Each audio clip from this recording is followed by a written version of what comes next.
Dear students, good morning everyone. Last క్లాస్లో మనం dilute solutions అనే టాపిక్ గురించి డిస్కస్ చేసుకుంటున్నాం. అవి ఒక 4 క్లాసులు కంప్లీట్ అయినాయి. నెక్స్ట్ ఈరోజు మనం డిస్కస్ చేసుకోబోయే టాపిక్ వచ్చేసి మనం కాలిగేటివ్ ప్రాపర్టీస్ సొల్యూషన్స్కి 4 ఉంటాయని చెప్పాం. దాంట్లో ఫస్ట్ వన్ వచ్చేసి relative lowering of partial vapour pressure, second one వచ్చేసి elevation boiling point, and third one depression in freezing point, last one వచ్చేసి ఆస్మాటిక్ ప్రెషర్. వాటికి డెఫినేషన్స్ చూసాము. వాటి నుంచి మాలిక్యులర్ వెయిట్ ఆఫ్ ది సొల్యూట్ని ఏ విధంగా క్యాలిక్యులేట్ చేసుకోవచ్చో కూడా ఎక్స్ప్రెషన్స్ తీసుకొచ్చాం. నెక్స్ట్ ఈ elevation boiling point, depression in freezing point, osmotic pressure వీటిని ఎక్స్పెరిమెంటల్గా ఏ విధంగా మనం డిటర్మినేషన్ చేయొచ్చు, ఎక్స్పెరిమెంటల్ వేలో వీటిని ఏ విధంగా డిటర్మినేషన్ చేయొచ్చు అనే విషయాలు కూడా అబ్జర్వ్ చేయాలి. ఇవి ఇంపార్టెంట్ టాపిక్స్ అండి. ఎక్స్పెరిమెంటల్ వేలో వీటిని డిటర్మినేషన్ చేయడం అనేది ఇంపార్టెంట్ టాపిక్స్. సో ఫస్ట్ నేను ఆస్మాటిక్ ప్రెషర్ని ఏ విధంగా డిటర్మినేషన్ చేయొచ్చు అనే విషయాన్ని అబ్జర్వ్ చేస్తున్నాను, అనే విషయాన్ని ఎక్స్ప్లెయిన్ చేస్తున్నాను. సో ఆస్మాటిక్ ప్రెషర్ అంటే ఏమని చెప్పుకున్నాం? ఆస్మాసిస్ అనే ప్రాసెస్ జరుగుతున్నప్పుడు దానికి ప్రివెంట్ చేయడానికి, ఆస్మాసిస్ అనే ప్రాసెస్ని మనం ప్రివెంట్ చేయడానికి ఎంత ప్రెషర్ అయితే అక్కడ అప్లై చేస్తున్నామో అలా అప్లై చేసేటువంటి పర్టికులర్ ప్రెషర్నే మనం ఏమన్నామా ఆస్మాటిక్ ప్రెషర్ అన్నాం. ఓకే, మనం ఎంత ప్రెషర్ అయితే అప్లై చేస్తున్నామో అలా అప్లై చేసేటువంటి ప్రెషర్, ఆ ప్రెషర్ని ఆస్మాటిక్ ప్రెషర్ అంటాం. సో ఆ ఆస్మాటిక్ ప్రెషర్ని ఇప్పుడు మనం ఎక్స్పెరిమెంటల్ వేగో డిటర్మినేషన్ చేయాలి. ఆస్మాటిక్ ప్రెషర్ని మనం ఎక్స్పెరిమెంటల్గా డిటర్మినేషన్ చేయాలి. చేయడానికి ఇక్కడ మనం యూస్ చేసే మెథడ్ బెర్క్లీ హాట్లీ మెథడ్. అంటే ఎక్స్పెరిమెంటల్గా మనం ఆస్మాటిక్ ప్రెషర్ని ఏ విధంగా డిటర్మినేషన్ చేయొచ్చో బెర్క్లీ హాట్లీ సైంటిస్టు ఎక్స్ప్లెయిన్ చేశారనమాట. బెర్క్లీ హాట్లీ సైంటిస్టులు ఎక్స్ప్లెయిన్ చేశారు. సో ఫస్ట్ ఈ ప్రాసెస్ని మనం ఎక్స్ప్లెయిన్ చేయడానికి, అంటే ఈ ప్రాసెస్ని ఎక్స్ప్లెయిన్ చేయడానికి ఈ మెథడ్లో మనం యూస్ చేసే ఆపరేటర్స్ని Berkeley operators, Berkeley Hartley operators అంటారు. బెర్క్లీ హాట్లీ మెథడ్లో యూస్ చేసే ఆపరేటర్స్ వచ్చేసి ఏంటమ్మా? Berkeley Hartley operators. First operators ఏ విధంగా ఉంటుందో, దాని కన్స్ట్రక్షన్ ఏ విధంగా ఉంటుందో అనే విషయం మనం అబ్జర్వ్ చేద్దాం. దాని తర్వాత దాని నుంచి ఆస్మాటిక్ ప్రెషర్ని ఏ విధంగా డిటర్మినేషన్ చేయొచ్చు అనే విషయం అబ్జర్వ్ చేద్దాం. ఓకేనా? క్లారిటీగా ఉందా? మనం ఆస్మాటిక్ ప్రెషర్ని ఎక్స్పెరిమెంటల్గా డిటర్మినేషన్ చేయాలి. ఆ విధంగా చేయడం కోసం బెర్క్లీ హాట్లీ మెథడ్ని యూస్ చేసుకుంటున్నాం. ఈ బెర్క్లీ హాట్లీ మెథడ్లో మనం ఒక ఆపరేటర్స్, ఒక పరికరాన్ని ఉపయోగించుకుంటాం. ఆ పరికరం వచ్చేసి బెర్క్లీ హాట్లీ ఆపరేటర్స్. ఓకే, ఈ బెర్క్లీ హాట్లీ ఆపరేటర్స్లో మనకి 2 సెపరేట్ వెజల్స్ ఉంటాయండి. 2 సెపరేట్ వెజల్స్ ఉంటాయి. ఇది మనం అబ్జర్వ్ చేస్తే ఇలా చూడండి, ఇది one of the vessel, this is one of the vessel. దాని పైన ఉండేది ఎనదర్ వెజల్, ఇదేమో ఎనదర్ వెజల్, ఇది వచ్చేసి వన్ ఆఫ్ ది వెజల్. ఈ 2 వెజల్స్ ఎలా సెపరేట్ అవుతున్నాయేమో మనకి, ఈ 2 వెజల్స్ ఏ విధంగా సెపరేట్ అవుతున్నాయంటే సెమీ పెర్మియబుల్ మెంబ్రేన్. మనకి 2 వెజల్స్ కూడా సెమీ పెర్మియబుల్ మెంబ్రేన్ ద్వారా సెపరేట్ అవుతున్నాయి.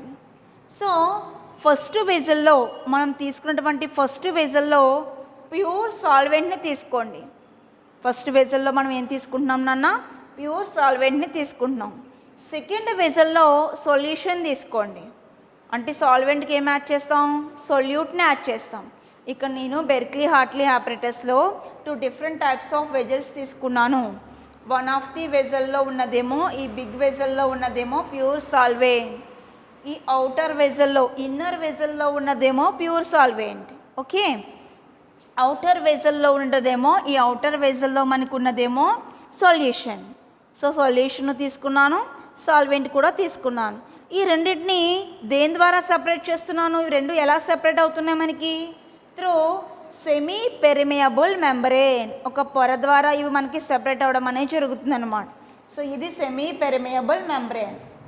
ఇది కింద ఉన్నది చూడండి, ఇలా హోల్స్ పెట్టాను, ఇలా సర్కిల్ చేసి హోల్స్ పెట్టింది, that is semi permeable membrane.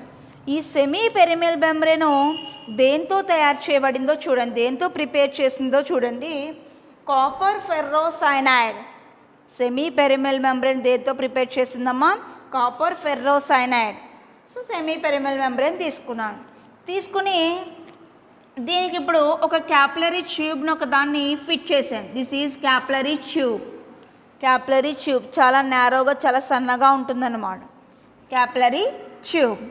ఇంకా ఈ సైడు రిజర్వాయర్ ఒక దాన్ని తీసుకున్నాను, రిజర్వాయర్ కూడా తీసుకున్నాం. అంటే దీని నుంచి మనం సొల్యూట్ని ఏం చేస్తాం, యాడ్ చేస్తాం అనమాట. రిజర్వాయర్ కూడా తీసుకున్నాం. ఇక్కడ మనకి ఆపరేటర్స్లో ఎవరెవరు ఉన్నారు? 2 డిఫరెంట్ టైప్స్ ఆఫ్ వెజల్స్ ఉన్నాయి. వన్ ఆఫ్ ది వెజల్లోనేమో ప్యూర్ సాల్వెంట్ని తీసుకోవడం జరిగింది, అనదర్ వెజల్లోనేమో మనం సొల్యూషన్ని తీసుకోవడం జరిగింది అనమాట. ఓకేనా? సో ఇప్పుడు నేను ఏం చేస్తున్నానంటే, మనం ఏం చేయక్కర్లేదు, ఫస్ట్ అసలు ఏం జరుగుతుంది, ఆస్మాసిస్ అనే ప్రాసెస్ ఇక్కడ జరగబోతుంది. ఆస్మాసిస్ అనే ప్రాసెస్ జరుగుతుంది, ఒకసారి గుర్తు తెచ్చుకోండి. ఆస్మాసిస్ ప్రాసెస్ అంటే ఏంటి? డైల్యూట్ సొల్యూషన్ ఉన్నటువంటి సాల్వెంట్ పార్టికల్స్ అనేవి కాన్సన్ట్రేషన్ సొల్యూషన్లోకి ఫ్లో అయిపోతున్నాయి త్రూ సెమీ పెరిమియల్ మెంబ్రేన్. ఆ మెంబ్రేన్ని దాటుకొని ఫ్లో అవుతున్నాయి మనకి. సో ఇక్కడ కూడా అదే విధంగా జరుగుతుంది చూడండి. ఇది ప్యూర్ సాల్వెంట్. ఈ సాల్వెంట్ మాలిక్యూల్స్ ఈ మెంబ్రేన్ని ఓవర్కమ్ చేసుకొని, అంటే దీన్ని దాటుకొని ఈ సొల్యూషన్లోకి ఫ్లో అయిపోతున్నాయి. ఈ సొల్యూషన్లోకి ఏమవుతున్నాయమ్మా? ఫ్లో అయిపోతున్నాయి. అలా ఫ్లో అవ్వకూడదు, అలా ఫ్లో అవ్వకుండా ఉండాలన్నమాట. సో అలా ఫ్లో అవ్వకుండా ఉండడం కోసం నేను ఏం చేస్తున్నానంటే, ఈ పిస్టన్ అంటే మనం ప్రెషర్ని సప్లై చేసేదన్నమాట. పిస్టన్ ద్వారా ప్రెషర్ని ఇస్తున్నాను, అక్కడ ప్రెషర్ని సప్లై చేస్తున్నాను. ప్రెషర్ని ఇచ్చినప్పుడు మనం ఇచ్చే ప్రెషరు ఇక్కడ ఆస్మాసిస్ అనే ప్రాసెస్ని జరగకుండా చేస్తుంది, ఆస్మాసిస్ని ప్రివెంట్ చేసేస్తుంది, అలా జరగకుండా చేస్తుంది. అంటే ఇక్కడ సాల్వెంట్ మాలిక్యూల్స్ అనేవి ఫ్లో అనేది ఆగిపోతుంది అన్నమాట. మనం ప్రెషర్ని అప్లై చేయగానే, మనం అప్లై చేసినటువంటి ప్రెషర్ వల్ల ఈ సాల్వెంట్ మాలిక్యూల్స్ ఫ్లో ఏమైపోతుందమ్మా? స్టాప్ అయిపోతుంది. సో మనం అప్లై చేసేటువంటి ఆ ప్రెషరే ఏమవుతుంది, ఇక్కడ ఆస్మాటిక్ ప్రెషర్ అవుతుంది. మనం అప్లై చేసే ఆ ప్రెషర్ ఏమవుతుంది? ఆస్మాటిక్ ప్రెషర్ అవుతుంది అన్నమాట. ఆస్మాసిస్ అనే ప్రాసెస్కి రివర్స్లో మనం సమ్ ప్రెషర్ని అప్లై చేస్తున్నాం. సో అప్లై చేసే ప్రెషర్ ఏంటన్నా? Osmotic pressure. ఈ విధంగా మనం ఎక్స్పెరిమెంటల్ వేలో బెర్క్లీ హార్ట్లీ మెథడ్ యూజ్ చేసి ఆస్మాటిక్ ప్రెషర్ని డిటర్మైన్ చేయొచ్చు. చాలా ఈజీ మెథడ్. దీంట్లో మనం ఏం తీసుకున్నాము, కన్స్ట్రక్షన్లో, ఆపరేటస్ కన్స్ట్రక్షన్లో 2 డిఫరెంట్ టైప్స్ ఆఫ్ వెజల్స్ తీసుకున్నాం. వన్ ఆఫ్ ది వెజల్లో ప్యూర్ సాల్వెంట్ తీసుకున్నాను, అందర్ వెజల్లో సొల్యూషన్ తీసుకున్నాను. అంటే సాల్వెంట్కి సొల్యూట్ని యాడ్ చేశాను అనమాట. అప్పుడు ఎవరు క్రియేట్ అయిపోయారు? మనకి సొల్యూషన్ అనేది రావడం జరిగింది. ఓకేనా? సో సొల్యూషన్ అనేది వచ్చేసింది. ఇప్పుడు ఆటోమేటిక్గా ఏం జరుగుతుంది, ఈ సాల్వెంట్ మాలిక్యూల్స్ అనేవి ఈ సెమీ పెరిమియల్ మెంబ్రేన్ని ఓవర్కమ్ చేసుకొని సొల్యూషన్లోకి ఫ్లో అయిపోతున్నాయి. దాన్నే మనం ఆస్మాసిస్ అన్నాం. అంటే ఇక్కడ ఆస్మాసిస్ అనే ప్రాసెస్ అనేది జరిగిపోయింది. కానీ ఈ ఆస్మాసిస్కి జరగకుండా చేయడం కోసం దానికి అగెనిస్ట్గా నేను ఏం చేస్తున్నాను, పిస్టన్ ద్వారా ప్రెషర్ని సప్లై చేస్తున్నాను. ఆ ప్రెషర్ని ఇవ్వగానే ఈ సాల్వెంట్ మాలిక్యూల్స్ ఫ్లో ఏమైపోయింది, స్టాప్ అయిపోయింది. ఈ సాల్వెంట్ మాలిక్యూల్స్ ఫ్లో ఏమైపోయింది, స్టాప్ అయిపోయింది. సో ఆ అప్లై చేసేటువంటి ఆ ప్రెషర్ని, ఆ పర్టికులర్ ప్రెషర్ని మనం ఏమంటున్నాం నాన్న, ఆస్మాటిక్ ప్రెషర్ అంటున్నాం. ఈ విధంగా మనం ఎక్స్పెరిమెంటల్ వేలో దేన్ని డిటర్మైన్ చేస్తాము, ఆస్మాటిక్ ప్రెషర్ని డిటర్మైన్ చేస్తాం. మీకు ఆపరేటర్స్ వేయడం వస్తే చాలు, ప్రాసెస్ మీరు ఓన్గా కూడా రాయొచ్చు. చాలా ఈజీ ప్రాసెస్ అన్నమాట. సో ఆస్మాటిక్ ప్రెషరు ఎక్స్పెరిమెంటల్ వేలో మనం డిటర్మైన్ చేసేస్తాం. ఇదే విధంగా ఎక్స్పెరిమెంటల్ డిటర్మినేషను ఎలివేషన్ బాయిలింగ్ పాయింట్కి చేయాలి, డిప్రెషన్ ఇన్ ఫ్రీజింగ్ పాయింట్కి కూడా చేయాలి. ఎలివేషన్ బాయిలింగ్ పాయింట్కి చేయాలి, డిప్రెషన్ ఇన్ ఫ్రీజింగ్ పాయింట్కి కూడా చేయాలి. వాటిని ఎక్స్పెరిమెంటల్ వేలో ఏ విధంగా డిటర్మినేషన్ చేస్తాము అనే విషయం అబ్జర్వ్ చేద్దాం. నెక్స్ట్ టాపిక్ వచ్చేసి, ఇది అందరికీ అర్థమైందా? నెక్స్ట్ టాపిక్ వచ్చేసి experimental determination of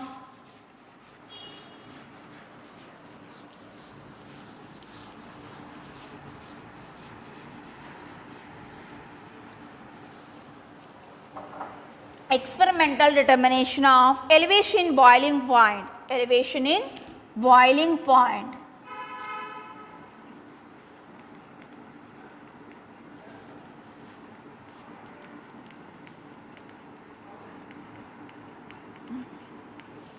Elevation boiling point by using Cottrell's method.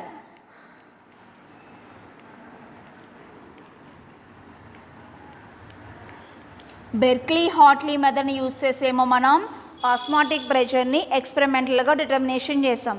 అదేవిధంగా మనం కాట్రెల్స్ అనే ఒక మెథడ్ ఉంటుంది. ఈ కాట్రెల్స్ మెథడ్ని యూజ్ చేసుకుని ఏం చేయాలి, ఎలివేషన్ బాయిలింగ్ పాయింట్ డిటర్మినేషన్ చేయాలి. అది ఏ విధంగా అనే విషయం చూడడానికి ముందు first of all elevation boiling point అంటే ఏంటో చూద్దాం. ఒకసారి మళ్ళా ఎలివేషన్ బాయిలింగ్ పాయింట్ చూద్దాం.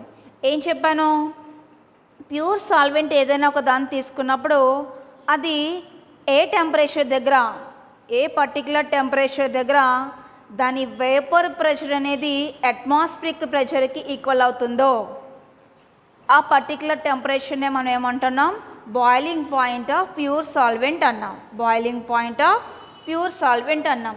అలా కాకుండా ఇప్పుడు సొల్యూషన్ తీసుకోండి, అంటే సాల్వెంట్కి సొల్యూట్ని యాడ్ చేయండి. యాడ్ చేసినప్పుడు దాన్ని కూడా మనం హీట్ చేసామనుకోండి, అది కూడా వేపర్ అయిపోతుంది. దాని vapour pressure solution vapour pressure ఏ టెంపరేచర్ దగ్గర అయితే మనకి అట్మాస్ఫిరిక్ ప్రెషర్కి ఈక్వల్ అయిపోతుందో, ఏ టెంపరేచర్ దగ్గర అయితే అట్మాస్ఫిరిక్ ప్రెషర్కి ఈక్వల్ అవుతుందో ఆ పర్టికులర్ టెంపరేచర్నే మనం ఏమంటాం, బాయిలింగ్ పాయింట్ ఆఫ్ సొల్యూషన్ అంటాం. కానీ మనం జనరల్గా ఆలోచించామనుకోండి, సాల్వెంట్ హీట్ అవడానికి, వేపర్ అవడానికి మనకి ఎక్కువ టెంపరేచర్ ఏమీ అవసరం లేదు. కానీ ఈ సాల్వెంట్కి సొల్యూట్ని యాడ్ చేశారనుకోండి, కొంచెం ఎక్కువ టెంపరేచర్ దగ్గర ఏమవుతుంది, బాయిల్ అవుతుంది. అంటే సొల్యూషన్ యొక్క బాయిలింగ్ పాయింట్ అనేది హైగా ఉంటుంది.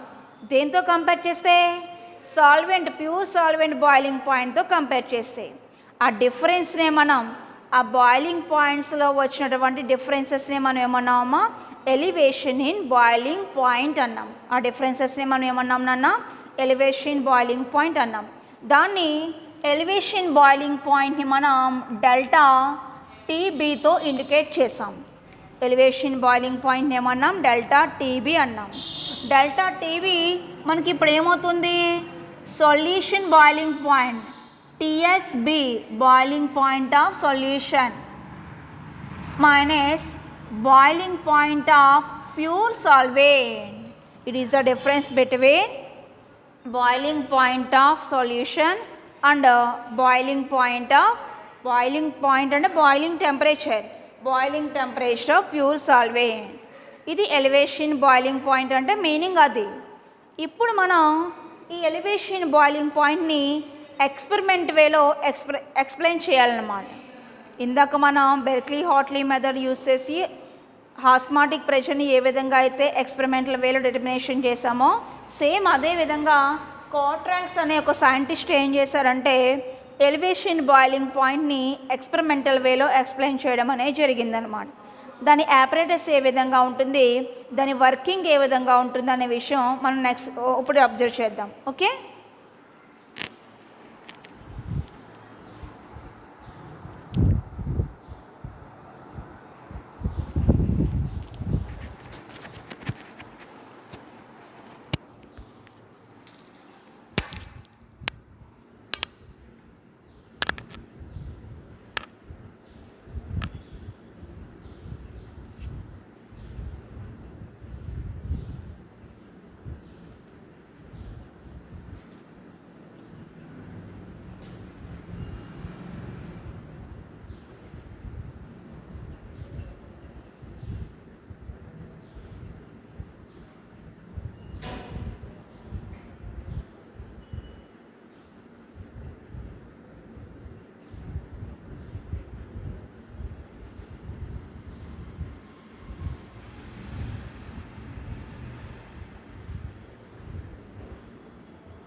నెక్స్ట్ చూడండి, నెక్స్ట్ వచ్చేసి ఆస్మాటిక్ ప్రెషర్ని ఏ విధంగా అయితే మనం ఎక్స్పెరిమెంట్గా డిటర్మినేషన్ చేసుకున్నామో బెర్క్లీ హార్ట్లీ మెథడ్ని యూజ్ చేసి, అదేవిధంగా మనం ఎలివేషన్ బాయిలింగ్ పాయింట్ని కూడా క్వార్టర్స్ అనే మెథడ్ని యూజ్ చేసుకొని ఎక్స్పెరిమెంటల్ వేలో డిటర్మినేషన్ చేసుకుంటాం అన్నమాట.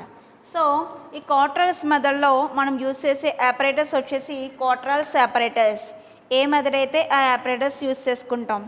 బెర్క్లీ హార్ట్లీ మెథడ్లో యూజ్ చేసే ఆపరేటర్స్ బెర్క్లీ హార్ట్లీ ఆపరేటర్స్. అదేవిధంగా ఇక్కడ మనం యూజ్ చేసే ఆపరేటర్స్ వచ్చేసి Cottrell's operators. Cottrell's operators construction ఏ విధంగా ఉంటుందో ఒకసారి చూడండి. క్వార్టర్స్ ఆపరేటర్స్లో 2 డిఫరెంట్ ట్యూబ్స్ ఉంటాయి. బాయిలింగ్ ట్యూబ్స్ ఉంటాయన్నమాట. ఇక్కడ మనం అబ్జర్వ్ చేస్తే ఇదేమో బిగ్ బాయిలింగ్ ట్యూబ్, దీనికి సైడ్ ట్యూబ్ ఉంది ఒకటి. This is side tube. ఈ సైడ్ ట్యూబ్ ఒకటి, ఇదేమో బిగ్ బాయిలింగ్ ట్యూబ్, ఇదేమో సైడ్ ట్యూబ్ అనమాట. నెక్స్ట్ ఈ బాయిలింగ్ ట్యూబ్కి అటాచ్ అయ్యి ఈ బాయిలింగ్ ట్యూబ్లోనే థర్మామీటర్ని ఇన్సర్ట్ చేయడం అనేది జరిగిందనమాట. దీంట్లో థర్మామీటర్ ఉంది. ఇంకా మనం ఈ బాయిలింగ్ ట్యూబ్లోని సాల్వెంట్ని తీసుకుంటాం. బాయిలింగ్ ట్యూబ్లో ఎవరున్నారమ్మా? సాల్వెంట్ ఉంది. అంటే ఈ బాయిలింగ్ ట్యూబ్లో సాల్వెంట్ ఉంది. ఈ కింద మనం సొల్యూషన్ తీసుకోవడం అనేది జరిగింది. ఇక్కడేమో సాల్వెంట్ని తీసుకున్నాం, ఇక్కడేమో సొల్యూషన్ని తీసుకున్నాం. తీసుకుని ఇప్పుడు ఏం చేస్తున్నాం? హీట్ చేస్తాం. హీట్ చేసినప్పుడు ఇది ఏ టెంపరేచర్ దగ్గర బాయిల్ అవుతుందో ఆ టెంపరేచర్ మనకి ఎక్కడ నోట్ అవుతుంది? ఈ బెక్మెన్స్ థర్మామీటర్లో నోట్ అవుతుంది అనమాట. ఇది బెక్మెన్స్ థర్మామీటర్. ఇక్కడ మనకి ఇలా ఇండికేషన్స్ ఉంటాయి. ఈ థర్మామీటర్లో ఇలా ఇండికేషన్స్ ఉంటాయి, టెంపరేచర్ ఇండికేషన్స్ ఉంటాయి. ఇది బాయిల్ అయినప్పుడు ఏ టెంపరేచర్ దగ్గర బాయిల్ అయ్యి వేపర్ అయిపోతుంది, వేపరైజేషన్ అవుతుంది. ఆ వేపర్ ప్రెషర్ అనేది అట్మాస్ఫిరిక్ ప్రెషర్కి ఎప్పుడు ఈక్వల్ అవుతుంది?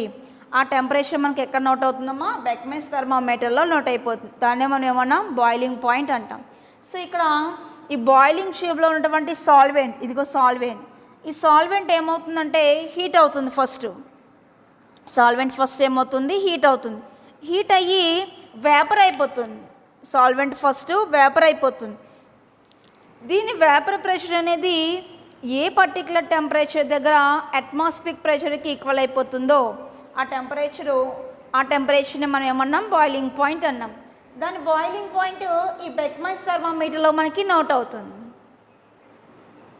సో నోట్ అయిన తర్వాత సాల్వెంట్ ఏమైపోయింది? ఇప్పుడు వేపర్ అయిపోయింది. ఆ వేపర్స్ అనేవి ఈ సైడ్ ట్యూబ్ నుంచి ఇలా చూడండి, ఇలా సర్కిల్ కింద చేసాను వేపర్స్. సో ఈ వేపర్స్ అనేవి సైడ్ ట్యూబ్ ద్వారా పాస్ అయ్యి మనకి కండెన్సర్లో కండెన్స్ అయిపోతాయి. ఈ కండెన్సర్ ద్వారా ఏమైపోతాయి? కండెన్స్ అయిపోతాయి. అంటే క్వార్టర్స్ మెథడ్లో మనకి ఏమేమి ఉన్నాయి? బాయిలింగ్ ట్యూబ్స్ 2 డిఫరెంట్ టైప్స్ ఉన్నాయి. ఒకటి బిగ్ బాయిలింగ్ ట్యూబ్ ఉంది, నెక్స్ట్ సైడ్ ట్యూబ్ ఒకటి ఉంది. ఈ సైడ్ ట్యూబ్ ద్వారానేమో వేపర్స్ పాస్ అవుతాయి. ఈ బాయిలింగ్ ట్యూబ్ నిండా మనకేమో సొల్యూషన్ అయితే సొల్యూషన్, సాల్వెంట్ అయితే సాల్వెంట్ హీట్ అవుతుందన్నమాట. అది హీట్ అయ్యే టెంపరేచర్ని బెక్మెన్స్ థర్మామీటర్ నోట్ చేసుకుంటుంది. ఇది క్వార్టర్స్ మెథడ్ ఆపరేటర్స్లో ఉన్నటువంటి కన్స్ట్రక్షన్. ఇప్పుడు దీని వర్కింగ్ అబ్జర్వ్ చేస్తే ఆల్రెడీ ఇందాక చెప్పుకున్నట్లుగానే సాల్వెంట్ని హీట్ చేస్తాం. హీట్ చేస్తే సాల్వెంట్ ఏమవుతుంది? ఏదో ఒక పర్టికులర్ టెంపరేచర్ దగ్గర బాయిల్ అయిపోతుంది. బాయిల్ అయిపోవడం అంటే మీనింగ్ వేపర్ అయిపోతుంది. ఆ వేపర్స్ అనేవి ఈ సైడ్ ట్యూబ్ ద్వారా మనకి పాస్ అయిపోయి కండెన్సర్ ద్వారా కండెన్స్ అయిపోతాయి. ఈ కండెన్సర్ ద్వారా కండెన్స్ అయిపోతాయి. ఏ టెంపరేచర్ దగ్గర ది సాల్వెంట్ వేపర్ ప్రెషర్ అనేది, ప్యూర్ సాల్వెంట్ వేపర్ ప్రెషర్ అనేది అట్మాస్ఫిరిక్ ప్రెషర్కి ఈక్వల్ అయిపోయిందో ఆ టెంపరేచర్నే మనం ఏమంటాం? Boiling point of pure solvent అంటాం. అంటే that is TB0, boiling point of pure solvent. అది మనకి బెక్మెన్స్ థర్మామీటర్లో నోట్ అయి ఉంది. సో దాన్ని నోట్ చేసుకున్నాం. నెక్స్ట్ ఈ సొల్యూషన్ కూడా ఏమవుతుంది? ఈ బాయిలింగ్ ట్యూబ్ ద్వారా పాస్ అయ్యి అది కూడా బాయిల్ అవ్వడం స్టార్ట్ అయిపోతుంది అన్నమాట. సాల్వెంట్ ఏ విధంగా అయితే బాయిల్ అయ్యిందో నెక్స్ట్ సొల్యూషన్ కూడా ఏమవుతుందమ్మా? బాయిల్ అవ్వడం అనేది స్టార్ట్ అయిపోతుంది. స్టార్ట్ అయ్యి ఏదో ఒక పర్టికులర్ టెంపరేచర్ దగ్గర ఈ సొల్యూషన్ వేపర్ ప్రెషర్ కూడా దేనికి ఈక్వల్ అయిపోయింది? అట్మాస్ఫిరిక్ ప్రెషర్కి ఈక్వల్ అయిపోయింది. ఆ పర్టికులర్ టెంపరేచర్నే మనం ఏమన్నాం? బాయిలింగ్ పాయింట్ ఆఫ్ సొల్యూషన్ అంటున్నాం. ఎందుకంటే ఇక్కడ మనం తీసుకున్నది సొల్యూషన్ కాబట్టి. అది కూడా బాయిల్ అయిపోయి ఆ వేపర్స్, ఆ కండెన్స్డ్ వేపర్స్ అన్నీ ఈ సైడ్ ట్యూబ్ ద్వారా మనకి కండెన్సర్లో కండెన్స్ అయిపోతాయి. ఈ వేపర్స్ అన్నీ ఈ సైడ్ ట్యూబ్ ద్వారా ఇలా పాస్ అయ్యి మనకి ఎక్కడ కండెన్స్ అయిపోయినాయి, కండెన్సర్లో కండెన్స్ అయిపోయినాయి. సో ఏ టెంపరేచర్ దగ్గర సొల్యూషన్ బాయిల్ అయిందో ఆ టెంపరేచర్ మళ్ళీ మనకి ఎక్కడ నోట్ అయి ఉంటుందన్న బెక్మెన్స్ థర్మామీటర్లో నోట్ అయి ఉంటుంది. దాన్ని కూడా నోట్ చేసుకుంటాం మనం. So that is solution boiling point కాబట్టి టీఎస్బి, అదేమో T0B, ఇది వచ్చేసి టీఎస్బి. ఇప్పుడు ఎవరు ఎక్కువగా ఉంటారు, ఎవరు తక్కువగా ఉంటారు? సొల్యూషన్ బాయిలింగ్ పాయింట్ అనేది హైగా ఉంటుంది compared to pure solvent boiling point. So రెండింటిని డిఫరెన్స్ చేద్దాం. ఆ రెండింటిని డిఫరెన్స్ చేస్తే మనకి ఏమొస్తుంది? ఫైనల్గా మనకి వచ్చేది ఎలివేషన్ బాయిలింగ్ పాయింట్. ఈ విధంగా ఎక్స్పెరిమెంటల్ వేలో మనం క్వార్టర్స్ అనే మెథడ్ యూస్ చేసుకొని ఏం చేసుకున్నాం? ఎలివేషన్ బాయిలింగ్ పాయింట్ డిటర్మినేషన్ చేసుకున్నాం. ఓకే, చాలా ఈజీ మెథడ్ అమ్మ ఇది. దీంట్లో బాయిలింగ్ ట్యూబ్స్ తీసుకోవాలి, సైడ్ ట్యూబ్స్ కూడా తీసుకోవాలి, ఒక కండెన్సర్ని కూడా ఫిట్ చేయాలి. నెక్స్ట్ టెంపరేచర్ని మెజర్ చేసుకోవడం కోసం మనం థర్మామీటర్ని కూడా ఫిట్ చేసుకుంటాం. ఫస్ట్ ఏమైంది? బాయిలింగ్ ట్యూబ్లో ఉన్నటువంటి సాల్వెంట్ బాయిల్ అవడం స్టార్ట్ అవుతుంది, అంటే హీట్ అవ్వడం స్టార్ట్ అయిందనమాట. హీట్ అవ్వడం స్టార్ట్ అవుతూ ఒక పర్టికులర్ టెంపరేచర్ దగ్గర దాని వేపర్ ప్రెషర్ అనేది అట్మాస్ఫియర్ ప్రెషర్కి ఈక్వల్ అయిపోయింది. ఏ టెంపరేచర్ దగ్గర అలా జరిగిందో దాన్ని మనం బెక్మెన్స్ థర్మామీటర్ యూస్ చేసుకుని ఆ టెంపరేచర్ని నోట్ చేసుకున్నాం. దాన్ని ఏమన్నా boiling point of pure solvent అన్నాం. నెక్స్ట్ థింగ్ ఏం జరుగుతుంది? నెక్స్ట్ ఈ సొల్యూషన్ కూడా ఏమవుతుంది? బాయిల్ అవడం స్టార్ట్ అవుతుంది through boiling tube. Boiling tube అనేది హీటింగ్ పర్పస్ కోసం మనం అక్కడ పెట్టాం. సో దాని ద్వారా హీట్ అవుతుంది. హీట్ అయ్యి ఇది కూడా దీని వేపర్ ప్రెషర్ కూడా అట్మాస్ఫియర్ ప్రెషర్కి ఈక్వల్ అయిపోతుంది. ఏ టెంపరేచర్ దగ్గర అలా జరిగిందో దాన్ని కూడా మనం నోట్ చేసుకుంటాం. దాన్ని ఏమన్నాం? బాయిలింగ్ పాయింట్ ఆఫ్ సొల్యూషన్ అన్నాం. ఈ solution boiling point, solvent boiling point అన్నిటికీ మధ్య ఉన్న డిఫరెన్స్ని మనం ఎలివేషన్ బాయిలింగ్ పాయింట్ కింద ఈ ఎక్స్పెరిమెంట్ చేసి కనుక్కోవచ్చు అనమాట. ఇక్కడ వేపర్స్ అయిపోయినవి ఈ సైడ్ ట్యూబ్ ద్వారా ఇలా పాస్ అయ్యి మనకి కండెన్సర్లో కండెన్స్ అయిపోతాయి. ఇది క్వార్టర్స్ మెథడ్. నెక్స్ట్ మనం ఏం చేయాలంటే ఇదే విధంగా experimental determination of depression in freezing పాయింట్ని చేయాలి. డిప్రెషన్ ఇన్ ఫ్రీజింగ్ పాయింట్ని కూడా ఏం చేయాలమ్మా? ఎక్స్పెరిమెంటల్ వేలో డిటర్మినేషన్ చేయాలి. అది ఏ విధంగా అనే విషయం ఇప్పుడు చూద్దాం.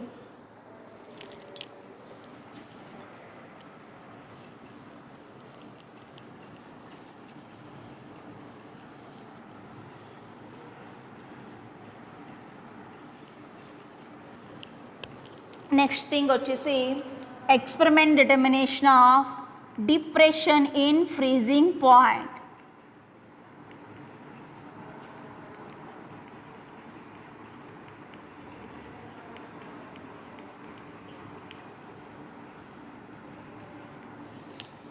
దీనికి ఏ మెథడ్ యూస్ చేస్తాము, దాని ఆపరేటర్స్ ఎలా ఉంటుంది, దాని వర్కింగ్ ఏ విధంగా ఉంటుంది అనే విషయం చూద్దాం. ఓకే,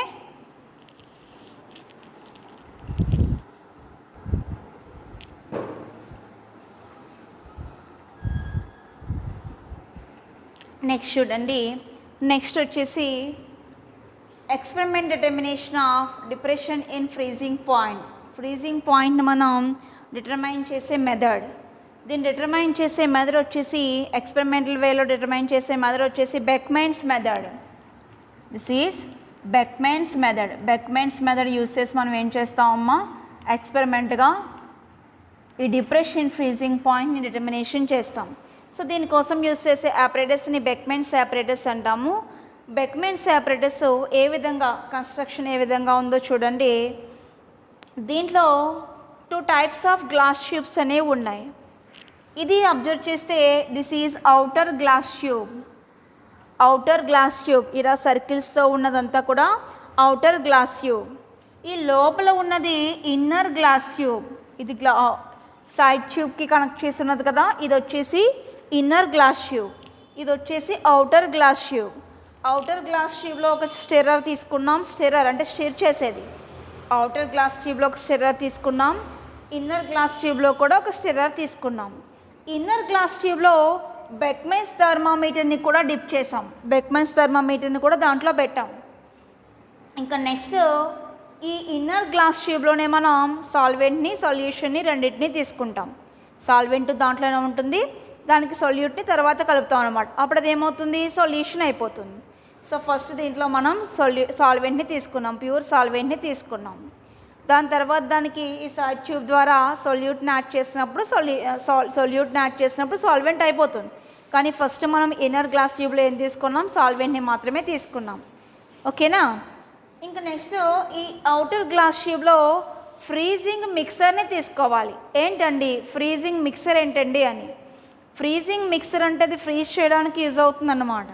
ఫ్రీజింగ్ మిక్సర్ వచ్చేసి NaCl plus ice, salt plus ice మనం యూజ్ చేస్తాం కదా, కన్నెల ఉప్పు అంటాం. ఆ కన్నెల ఉప్పుని ఈ ఐస్ రెండు కలిపి ఉన్నదాన్నే మనం ఫ్రీజింగ్ మిక్సర్ అంటాం. అంటే కూలింగ్ పర్పసెస్ కోసం మనం ఈ ఫ్రీజింగ్ మిక్సర్ని యూజ్ చేయాలన్నమాట. సో ఇక్కడ సాల్వెంట్ తీసుకున్నాను నేను ఇన్నర్ గ్లాస్ ట్యూబ్లో. ఈ సాల్వెంట్ ఏమవుతుందమ్మా, మనం హీట్ చేసినప్పుడు ఫ్రీజింగ్ మిక్సర్లో పెడుతున్నాం, దాన్ని కింద నుంచి ఫ్రీజింగ్ మిక్సర్లో ఈ సాల్వెంట్ని పెడుతున్నాం. సాల్వెంట్ ఏమవుతుంది, ఫ్రీజ్ అయిపోతుంది. ఏ పర్టికులర్ టెంపరేచర్ దగ్గర అది ఫ్రీజ్ అవుతుందో ఆ పర్టికులర్ టెంపరేచర్నే మనం ఏమంటున్నాం, ఆ పర్టికులర్ టెంపరేచర్నే మనం freezing point of pure solvent అంటున్నాం. ఓకేనా. ఇప్పుడు ఆ సాల్వెంట్కి నేను ఒక సొల్యూట్ని కూడా యాడ్ చేశాను. ఆ సొల్యూట్ని కూడా యాడ్ చేయడం వల్ల అది ఇప్పుడు ఏమైపోయింది, సొల్యూషన్గా అయిపోయింది. ఇప్పుడు మనం ఫ్రీజింగ్ మిక్సర్లో పెట్టింది ఎవరిని, సొల్యూషన్ని. ఇందాక ఫ్రీజింగ్ మిక్సర్లో పెట్టింది ఓన్లీ సాల్వెంట్ని. సో అది ఏ టెంపరేచర్ దగ్గర ఫ్రీజ్ అయిందో ఆ టెంపరేచర్ మనం ఏమన్నాం, ప్యూర్ సాల్వెంట్కి సంబంధించినటువంటి ఫ్రీజింగ్ పాయింట్ అన్నాం. That is TF0. ఓకే. ఇప్పుడు ఈ సాల్వెంట్కి ఏం యాడ్ చేస్తున్నాను, సొల్యూట్ని యాడ్ చేస్తున్నాను. సొల్యూట్ని యాడ్ చేసినప్పుడు అది ఏమైపోయింది, సొల్యూషన్గా చేంజ్ అయిపోయింది. ఈ సొల్యూషన్ని మళ్ళీ ఇప్పుడు ఫ్రీజింగ్ మిక్సర్లో పెట్టండి. ఫ్రీజింగ్ మిక్సర్ అంటే ఏమని చెప్పాం, ఫ్రీజింగ్ మిక్సర్ అంటే NaCl ప్లస్ ఐస్, కన్నెలుప్పు అంటాం కదా, ఆ కన్నెలుప్పు ఐస్ రెండు కలిపిన దాన్ని ఫ్రీజింగ్ మిక్సర్ అంటాం. కూలింగ్ పర్పసెస్ కోసం దాన్ని యూజ్ చేస్తాం అన్నమాట. సో ఇప్పుడు సొల్యూషన్ని ఫ్రీజింగ్ మిక్సర్లో పెట్టాం. ఇది కూడా ఏమవుతుంది, ఫ్రీజ్ అవుతుంది. ఏ టెంపరేచర్ దగ్గర అది ఫ్రీజ్ అవుతుందో అది ఈ బెక్మెన్ థర్మామీటర్లో మనకి నోట్ అవుతుంది. ఆ టెంపరేచర్ని మనం నోట్ చేసుకుంటాం. ఆ టెంపరేచర్ని ఇప్పుడు ఏమంటాం, ఫ్రీజింగ్ పాయింట్ ఆఫ్ సొల్యూషన్ అంటాం. ఆ టెంపరేచర్ వచ్చేసి ఏంటమ్మా, ఫ్రీజింగ్ పాయింట్ ఆఫ్ సొల్యూషన్. ఆ టెంపరేచర్ని కూడా మనం నోట్ చేసుకోవాలి. That is TFS. కానీ ఇక్కడ మనకి ఎక్కువగా ఉండేది ఏంటంటే ప్యూర్ సాల్వెంట్కి సంబంధించినటువంటి ఫ్రీజింగ్ పాయింట్, దాని టెంపరేచర్ హైగా ఉంటుంది. దేంతో కంపేర్ చేస్తే, సొల్యూషన్తో కంపేర్ చేస్తే. సో ఈ హైగా ఉండే దీంట్లోంచి ఈ లోగా ఉండే దీన్ని సబ్స్ట్రాక్షన్ చేయండి, డిఫరెన్స్ చేయండి. So that is depression in freezing point. దాన్నే మనం ఏమన్నాం, డెల్టా TF అన్నాం. ఈ టూ టెంపరేచర్స్ ఇక్కడ నోట్ అవుతాయి. దాంట్లో హైగా ఉండేది ఏంటి, లోగా ఉండేది ఏంటి మనం చూసుకోవాలి. చూసుకొని హైగా ఉండే టెంపరేచర్ నుంచి లో టెంపరేచర్ డిఫరెన్స్ చేయాలి. ఆ డిఫరెన్స్ చేస్తే మనకి ఏమొస్తుందమ్మా, డిప్రెషన్ ఇన్ ఫ్రీజింగ్ పాయింట్ అనేది వస్తుంది. దాన్ని దేంతో ఇండికేట్ చేసాం, డెల్టా TF అన్నాం. ఓకే. ఈ విధంగా మనం బెక్మెన్స్ మెథడ్, దిస్ ఈజ్ ఏం ఆపరేటర్స్, ఇది వచ్చేసి Beckmann's operators. This is Beckmann's operators. ఈ బెక్మెన్స్ ఆపరేటర్స్ యూజ్ చేసి మనం ఏం చేసుకోవచ్చు, డిప్రెషన్ ఫ్రీజింగ్ పాయింట్ని ఎక్స్పెరిమెంటల్ వేలో డిటర్మినేషన్ చేయొచ్చు. మనం ఈరోజు ఏం చూసామంటే ఈ కాలిగేటివ్ ప్రాపర్టీస్ అయినటువంటి elevation boiling point, depression in freezing point, osmotic pressure, వీటిని ఎక్స్పెరిమెంటల్ వేలో ఏ విధంగా డిటర్మినేషన్ చేసుకోవచ్చు అనే విషయం అబ్జర్వ్ చేసాం. ఇక్కడతో మనకి ఈ డైల్యూట్ సొల్యూషన్స్ అనే చాప్టర్ కంప్లీట్ అయిపోయిందమ్మా. మనం ఫస్ట్ ఫేజ్ రూల్ అనే చాప్టర్ కంప్లీట్ చేసుకున్నాం. దాని తర్వాత డైల్యూట్ సొల్యూషన్స్ అనే చాప్టర్ కంప్లీట్ చేసుకున్నాం. ఓకేనా. నెక్స్ట్ మనం ఎలక్ట్రోకెమిస్ట్రీ అనే చాప్టర్ స్టార్ట్ చేసుకోవాలి. ఎలక్ట్రోకెమిస్ట్రీ అది 1 ఉంటుంది, 2 కూడా ఉంటుంది. ఆ ఎలక్ట్రోకెమిస్ట్రీ చెప్పుకుందాం నెక్స్ట్ క్లాస్లో. ఇక్కడితో మనం డైల్యూట్ సొల్యూషన్స్ కంప్లీట్ చేసుకున్నాం. దీంట్లో ఏమేమి చెప్పామో ఒకసారి రిఫర్ చేస్తున్నాను.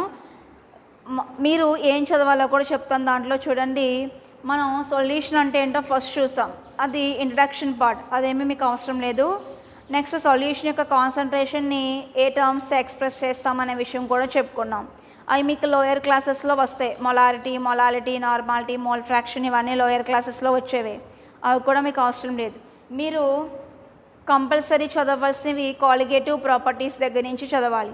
కాలిగేటివ్ ప్రాపర్టీస్ 4 చదవాలి, అంటే relative lowering of partial vapour pressure, దాని నుంచి వచ్చినటువంటి Raoult's law for non volatile volatile, దాని లిమిటేషన్స్.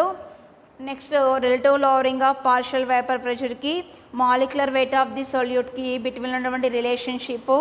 దాని తర్వాత ఎలివేషన్ బాయిలింగ్ పాయింట్, దాని నుంచి మాలిక్యులర్ వెయిట్ని ఏ విధంగా డిటర్మినేషన్ చేస్తాము, దాని కర్వ్స్ ఏ విధంగా ఉన్నాయి, గ్రాఫ్ ఏ విధంగా ఉంది. నెక్స్ట్ దాని ఎక్స్పెరిమెంట్ డిటర్మినేషన్. దాని తర్వాత డిప్రెషన్ ఫ్రీజింగ్ పాయింట్, దానికి లోయరింగ్ వేపర్ ప్రెషర్కి బిట్వీన్ ఉన్నటువంటి రిలేషన్ ఏంటి, తర్వాత దాని గ్రాఫ్స్ ఏ విధంగా ఉందంటే దాని కర్వ్స్ ఏ విధంగా ఫామ్ అయినాయి. నెక్స్ట్ వచ్చేసి దాన్ని ఎక్స్పెరిమెంటల్ వేలో ఏ విధంగా డిటర్మినేషన్ చేసాము. ఆస్మాటిక్ ప్రెషర్ డెఫినేషన్, దాంట్లో వచ్చినటువంటి ఆస్మాసిస్, రివర్స్ ఆస్మాసిస్, ఇవన్నీ కూడా మనం చూడాలి. నెక్స్ట్ ఆస్మాటిక్ ప్రెషర్ని కూడా మనం బెర్క్లీ హాట్లీ మెథడ్ యూస్ చేసి ఏ విధంగా డిటర్మినేషన్ చేసుకున్నాం. దానికి లోయరింగ్ వేపర్ ప్రెషర్కి ఏమైనా రిలేషన్ ఉందా, ఉంటే ఏంటది, మాలిక్యులర్ వెయిట్ ఆఫ్ ది సొల్యూట్ని ఏ విధంగా డిటర్మినేషన్ చేస్తాం దాన్ని యూస్ చేసి అనే విషయం కూడా మీరు చదవాలి. 4 కాలిగేటివ్ ప్రాపర్టీస్ చాలా important. Next dilute solutions obey చేసే లాస్నే మనం వ్యాంట్ హాఫ్ లాస్ అంటారని చెప్పుకున్నాం.